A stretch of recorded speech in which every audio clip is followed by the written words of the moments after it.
கருப்பு பண பிரச்சினைக்கு உடனடி தீர்வு கிடையாது. பிரதமர் மன்மோகன் சிங் பேட்டி. அத்தியாவசிய பொருட்களின் மீதான வரிகளை மாநில அரசுகள் குறைக்க வேண்டும். நிதியமைச்சர்கள் மாநாட்டில் பிரணாப் முகர்ஜி வேண்டுகோள். தமிழக மேலவைக்கான வாக்காளர் பட்டியல் இன்று வெளியீடு. மாநில தேர்தல் ஆணையர் பிரவீன்குமார் தகவல். நாளை முதல் பாலின் விலை 2 ரூபாய் உயர்கிறது. தனியார் நிறுவனங்களின் தன்னிச்சையான முடிவுக்கு பால் முகவர்கள் நலச்சங்கம் எதிர்ப்பு.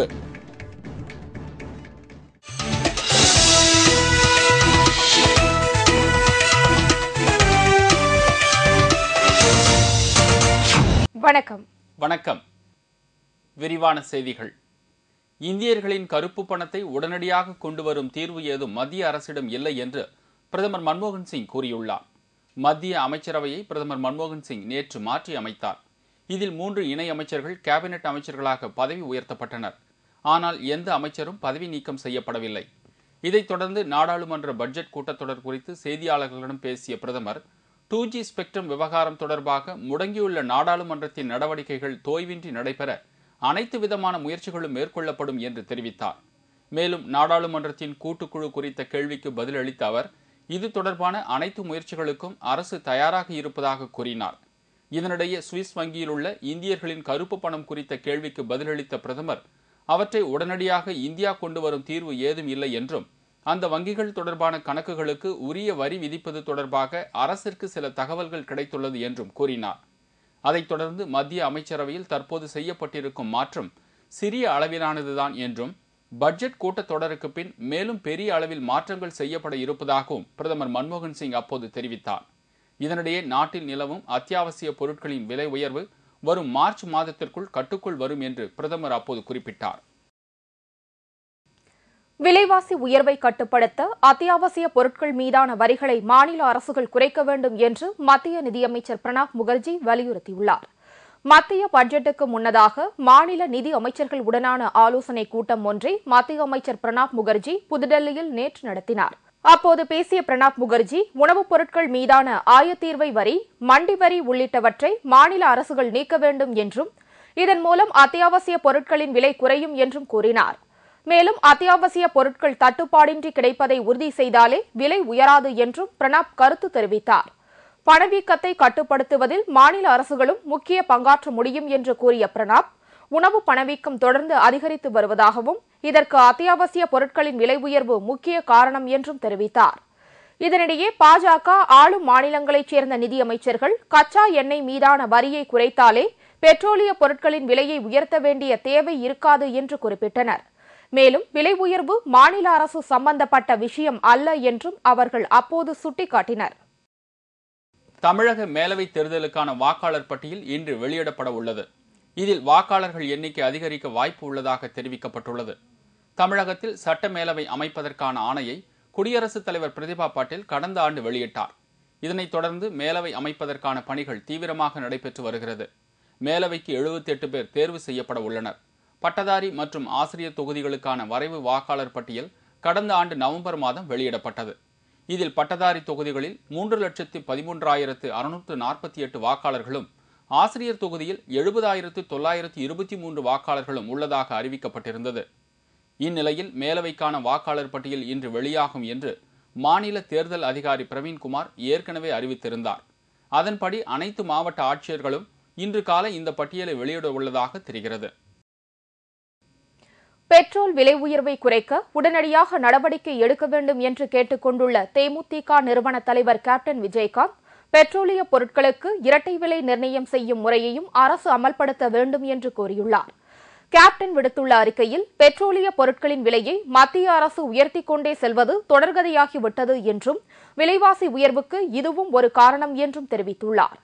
ஓராண்டில் 9 முறை பெட்ரோல் விலை சுமார் 15 ரூபாய் அளவிற்கு உயர்த்தப்பட்டுள்ளது என்றும் உலக சந்தையில் கச்சா எண்ணெயின் விலை உயர்ந்துள்ளதால் இந்த விலையேற்றம் தவிர்க்க முடியாதது என்று மத்திய அரசு விளக்கம் தருகிறது என்று குறிப்பிட்டுள்ள கேப்டன், உண்மையில் வரியின் அளவு பெட்ரோலின் விலையை பொறுத்து அமைவதால் பெட்ரோலிய பொருட்களின் விலை ஏறும் போதெல்லாம் மத்திய அரசிற்கும் மாநில அரசுகளுக்கும் கூடுதல் வருமானம் கிடைக்கின்றது என்று கூறியுள்ளார். இந்த கூடுதல் வருமானத்தை மத்திய அரசு விட்டுக் கொடுத்து வரியை ஒரே நிலையில் வைத்திருந்தால் பெட்ரோலிய பொருட்களின் விலையை உயர்த்த வேண்டிய அவசியம் இல்லை என்றும் கேப்டன் தெரிவித்துள்ளார். உதாரணத்திற்கு பெட்ரோல் விலை 100 ரூபாய் என்றால் அதில் அரசுக்கு செலுத்த வேண்டிய வரி 52 ரூபாய் என்று கேப்டன் விஜயகாந்த் தனது அறிக்கையில் குறிப்பிட்டுள்ளார். ஐக்கிய முற்போக்கு கூட்டணியில் உள்ள கட்சிகள் அரசின் விலை உயர்வு முடிவுக்கு துணை போவதாகவும் திமுக அரசு தங்களை அரசியலில் தக்கவைத்துக் கொள்ள ஊமையாக உள்ளது என்றும் அவர் கூறியிருக்கிறார்.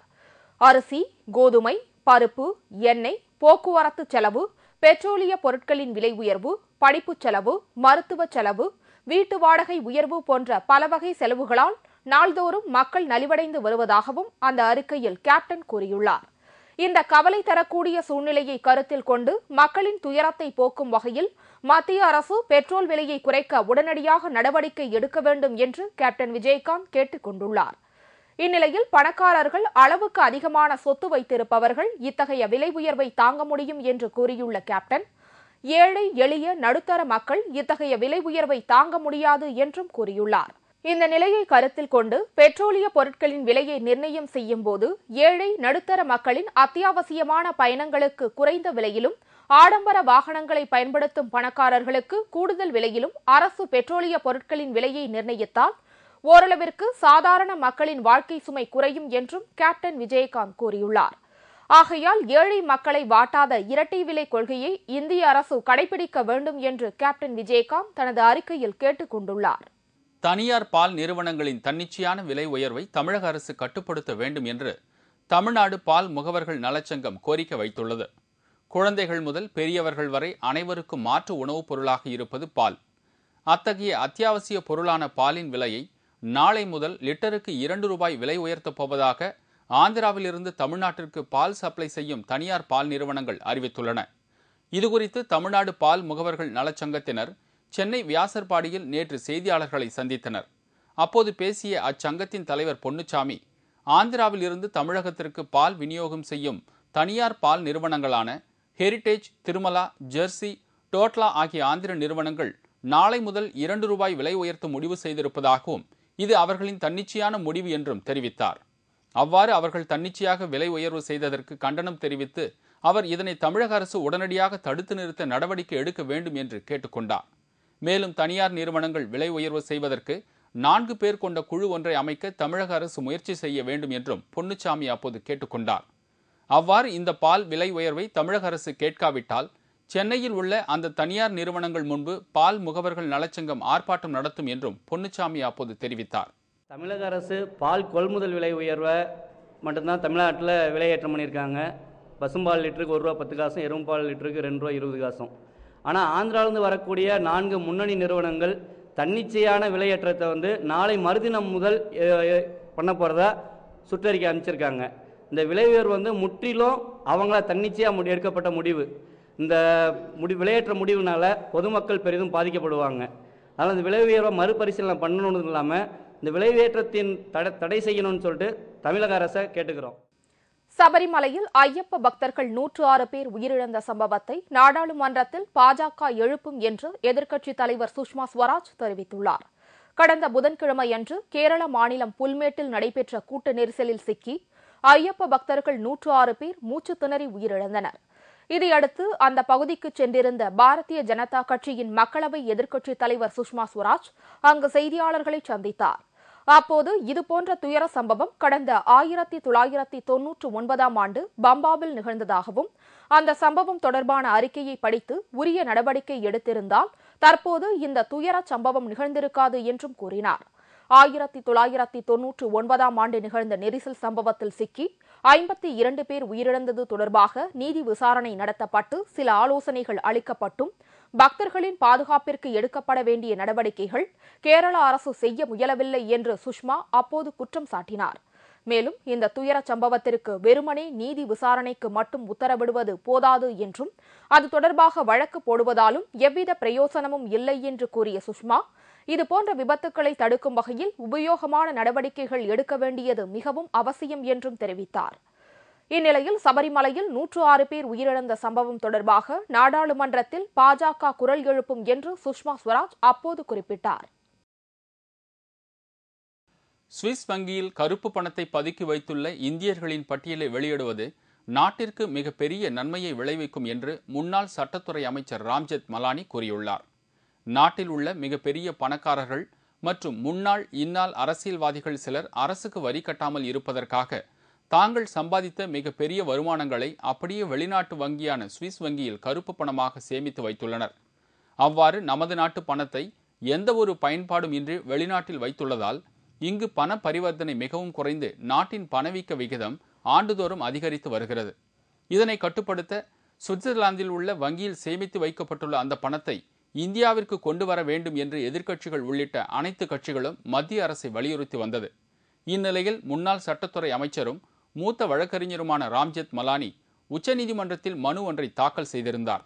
அந்த மனுவில் வெளிநாட்டு வங்கிகளில் உள்ள இந்தியர்களின் கருப்பு பணத்தை நாட்டிற்கு மீட்டு கொண்டு வர வேண்டும் என்றும் அவ்வாறு கொண்டு வர காங்கிரஸ் அரசு தயங்குகிறது என்றும் குறிப்பிட்டிருந்தார்.